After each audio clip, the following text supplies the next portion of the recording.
श्री गणेश जी महाराज व लक्ष्मी मैया की जय, सरस्वती मैया की जय। ओम नमः शिवाय, बोले ओम नमः शिवाय। आज सोमवार है। बालाजी, दादोजी, मादरी मती कामाख्या मैया की जय। आज अहोई अष्टमी की जय। मनन प्रार्थना। माँ पार्वती भोलेनाथ की सेवा पूजा भाव करना ही ईश्वर की भक्ति है।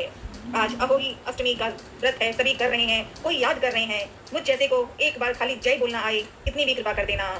ओम नमः शिवाय। जय माँ पार्वती भोलेनाथ की जय। सर्व मंगल मांगल्ये शिवे सर्वार्थ साधिके शरण्ये त्र्यंबके गौरी नारायणी नमोस्तुते। ओम नमः शिवाय। ब्रह्मा विष्णु महेश की जय। हर हर महादेव बोले, हर हर महादेव। भोलेनाथ, शिव जी और लाडले हनुमान जी की गाथाएं अनंत अनंत अनंत कथाओं में है। भगवान शिव और लाडले हनुमान का रिश्ता अनमोल है। इसी पर भोलेनाथ और लाडले हनुमान का परिचय प्रेम से कर सकूं सिखा देना। बुद्धि नहीं होती मुझे सिखा देना। ठीक है लाडले हनुमान जी। तो भगवान शिव के 11वें रुद्र अवतार हैं लाडले हनुमान। हनुमान जी के बचपन की कथा बहुत ही रोचक और चमत्कारी है। उनका जन्म माता अंजना और वानर राज केसरी के यहाँ जन्म हुआ लाडले हनुमान का। पहले राजा राम का जन्म होता है और 6 दिन बाद लाडले हनुमान का जन्मदिन। उनकी भोलेनाथ की जो उत्पत्ति के पीछे भोलेनाथ ने ही लाडले हनुमान का जन्म लिया है। जन्म की कथा के अनुसार लाडले हनुमान की कथा के अनुसार माता अंजना ने एक लाडले सुपुत्र पाने के लिए भगवान शिव की घोर तपस्या की थी। उनकी भक्ति से प्रसन्न होकर, खुश होकर शिव जी ने उन्हें वरदान दिया। इसी समय शिव जी ने हनुमान जी के जन्म की बात कही। माता अंजना ने भोलेनाथ से प्रणाम करके प्रार्थना की थी कि मेरे लाडले सुपुत्र का जन्म हो। उसी समय अयोध्या के राजा दशरथ को सुपुत्र प्राप्ति के लिए यज्ञ करने पर जो दिव्य खीर मिली थी, मीठी मीठी खीर, लाडले हनुमान खीर मिली थी, उसे खाने के लिए उनकी रानियों को दिया गया। 3 रानियां थी ना, कौशल्या, सुमित्रा की गई। एक कौवा उस खीर का कुछ हिस्सा उठाकर ले गया और अंजना की तपस्या वाली जगह पर जा गिरा। पवन देव की सहायता से माता अंजना ने उस खीर को ग्रहण किया और इसके परिणाम स्वरूप हनुमान जी का जन्म हुआ। लाडले हनुमान जी, बधाई हो आपको। बचपन से ही बालपन में नटखट और शक्तिशाली लीलाएं लाडले हनुमान ने बचपन से ही शुरू कर लिया। बचपन में हनुमान जी को बहुत भूख लगती थी। अंजना माँ बना के देती, पर लाडले हनुमान को तो भाई हनुमान है, वीर पवन पुत्र। बचपन में हनुमान जी को बहुत भूख लगती थी और वे बहुत शरारती भी करते थे कि बचपन में तो होना भी चाहिए ना भाई। इसलिए हनुमान जी ने कहा बचपन में हूँ हनुमान तो मस्ती तो करूंगा ही। गुस्सा नहीं करते पर शरारती तो हनुमान जी करते ही थे। उनकी सबसे प्रसिद्ध बाल लीलाओं में से एक है जब उन्होंने, मतलब हनुमान जी ने, लाडले अंजनी नंदन ने सूरज को निकलने का प्रयास किया। हनुमान ने सूरज को फल समझकर खाने के लिए वहां पहुंच गए और निकलने का प्रयास करने लगे। ये हनुमान की गाथा, बचपना मस्ती वाला। एक सुबह जब हनुमान जी को बहुत भूख लगी तो उन्होंने आसमान में उगते हुए लाल सूरज को एक बड़ा सा मीठा फल समझ लिया और चले गए हनुमान। छोटा सा है अभी अंजनी, मारुति छोटा सा है, लेकिन सूरज के पास चलने लग गए। क्यों?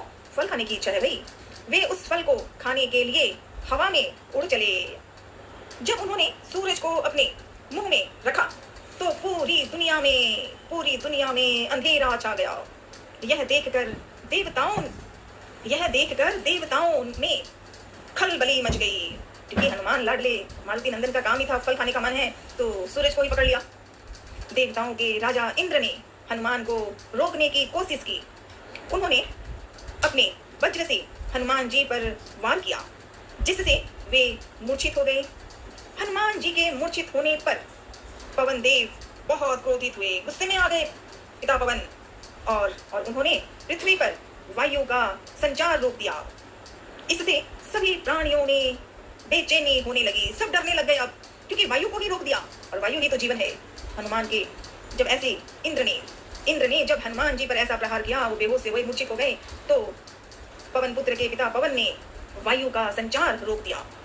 इसके बाद सभी देवताओं ने मिलकर पवन देव से प्रार्थना की और हनुमान जी को पुनर्जीवित किया। लाडले हनुमान जी को पुनर्जीवित किया। देवताओं ने बालक हनुमान को कई वरदान भी दिए। चमक रहे हैं हमारे हनुमान, एक बार याद करें बस तैयार हैं और कहें कि ओम नमः शिवाय, तो ये सुनते हुए भी हनुमान साथ आ जाते हैं, क्योंकि लाडले हनुमान भोलेनाथ के रुद्र अवतार हैं भाई। जय हो। ऋषियों का श्राप और शक्तियों का विस्मरण हनुमान के साथ ऐसा भी हुआ। ऋषियों ने कोई श्राप दिया हनुमान पे और शक्तियों का विस्मरण। हनुमान जी बचपन में इतने शक्तिशाली और नटखट थे, चंचल थे कि वे अक्सर ऋषि मुनियों को अपनी हरकतों से परेशान करते थे। वे बचपना है और बचपन में भी सब बच्चे नहीं कर सकते, वो हनुमान जैसे ही कर सकते हैं कि बचपन में भी इतने तेज और शक्तिशाली तो थे ही, ज्ञानी तो थे ही। अरे उनके लिए तो छोटा फल था, वो ऊपर सूरज रखा है ना, वो हमें लगता है सूरज लगा हुआ है, लेकिन हनुमान को तो एक फल ही दिख रहा है। ये हनुमान है भाई। तो उनके बचपन की एक कथा। ऋषि मुनियों को अपनी हरकतों से परेशान करते थे हनुमान।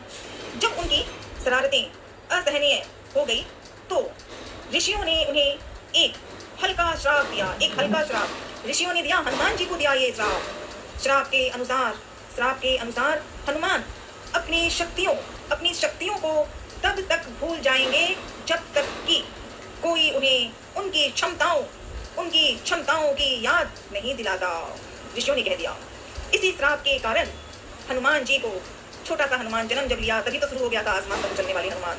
बस उनकी यादों में थोड़ी सी श्राप के अनुसार उनकी शक्तियों को ऋषियों ने ऐसा श्राप दिया कि इस हनुमान मतलब अंजनी नंदन को श्राप के कारण हनुमान जी को उनकी अद्भुत शक्तियों का ज्ञान तब तक नहीं होगा, तब वो कहा ऋषियों ने तब तक नहीं हुआ होगा जब तक जामवंत ने उन्हें समुद्र पार करने के लिए उनकी शक्तियों के बारे में याद नहीं दिलाया। जैसे ही जामवंत जी ने हनुमान को याद दिला दी, और वही है हमारा सुंदरकांड, श्री सुंदरकांड का मनन पठन। सुंदरकांड की कथा है लाडले हनुमान की। और जामवंत जी ने, जब हनुमान जी सुग्रीव के साथ रहते थे, ऋषिमुख पर्वत में आगे चलते चलते जब सुग्रीव और उसके बड़े भाई बाली के बीच युद्ध हुआ, ये सब हुआ, हनुमान जी सब कुछ कर रहे थे। हनुमान जी राम और लक्ष्मण को एक दोनों हाथ उठा के लेके चले आ गए, ये हनुमान है, उन्हें कहाँ देर लगती। लेकिन यादाश्त उनको ये ऋषि मुनियों ने ही ऐसे गुस्से में आकर परेशान होकर श्राप दिया था हनुमान को। और फिर ऋषि मुनियों ने ही ये कहा भी कि जामवंत के मतलब कोई भी जो हनुमान को सही याद दिलाएगा वही तभी हनुमान आगे बढ़ेंगे। और वो किया जामवंत ने।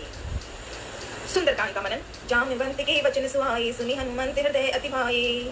जामवंत के वचन सुना। जामवंत ने जब सबसे बातें हो गई, सभी तैयार हो गए, अब सीता माँ को ढूंढना है। सबका एक ही काम था। सुग्रीव के बड़े भाई ने बहुत कष्ट दिया, तकलीफें की, फिर युद्ध हुआ, बाली मारा गया, सुग्रीव राजा बन गए। अब सवाल आया क्या करना है? सीता को ढूंढना है। राजा राम के साथ राम, लक्ष्मण और सभी कोई, सुग्रीव वगैरह सबको यादाश्त हो गया है।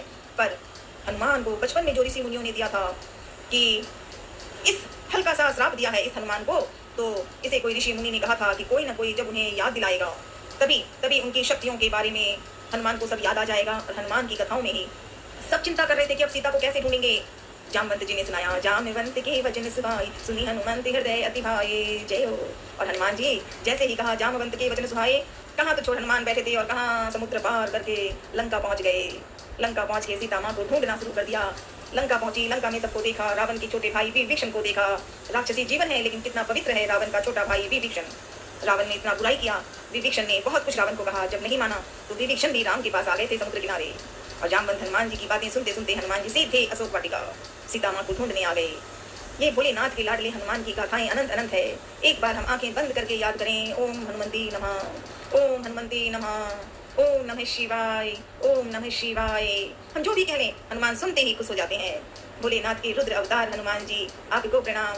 आज अहोई अष्टमी का व्रत पूजा भी लोग कर रहे हैं। हम माँ पार्वती भोलेनाथ को नमन करते हैं। माँ पार्वती भोलेनाथ की पूजा लोग करते हैं। आज अहोई माता, अहोई अष्टमी की बधाई।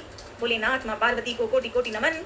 और अंजनी नंदन, पवन पुत्र, महावीर हनुमान, लाडले हनुमान, मारुति नंदन, आपको प्रणाम।